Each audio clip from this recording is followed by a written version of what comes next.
காமராஜர்னாலே படிக்காத மேதைம்பாங்க.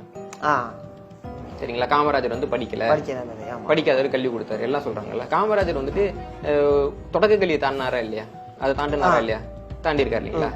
இப்போ வந்துட்டு ஈவே ராமசாமி பெரியார் 5ஆம் வகுப்பே தாண்டலாங்க. 5ஆம் வகுப்பே தாண்ட சொல்றீங்க. எங்கேயாவது ஒரு இடத்துல அவருடைய இயலாமை, அவர் வந்துட்டு 4ஆம் வகுப்பு வரைக்கும் தான் படிச்சார், 5ஆவதே படிக்கலன்றதை எங்கேயாவது நீங்க குறிப்பிடுறீங்களா? அப்ப 5ஆம் வகுப்புக்கு மேல படித்த ஒருத்தவர் படிக்காதவர், 5ஆம் வகுப்பே தாண்டாதவர், தொடக்க கல்வியே தாண்டாத ஒருத்தவரை நீங்க ஏன் வந்து படிக்காதவர், கல்வி அறிவு இல்லாதவர்னு சொல்ல மாட்டேன்றீங்க? அப்ப தமிழர்களை புகழ்ந்தா கூட ஒரு வஞ்ச புகழ்ச்சியோட தான் புகழ்வாங்க. காமராஜரை படிக்காத மேதை என்று பெருமையாக அழைத்தவர் கவிஞர் கண்ணதாசன் ஆவார்.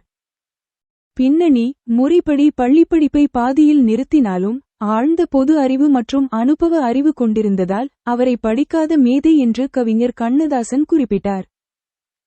சிறப்பு: இத்தொடர் காமராஜரின் எளிமை, தியாகம் மற்றும் நிர்வாக திறனுக்கு புகழாரம் சூட்டும் வகையில் பிரபலமானது.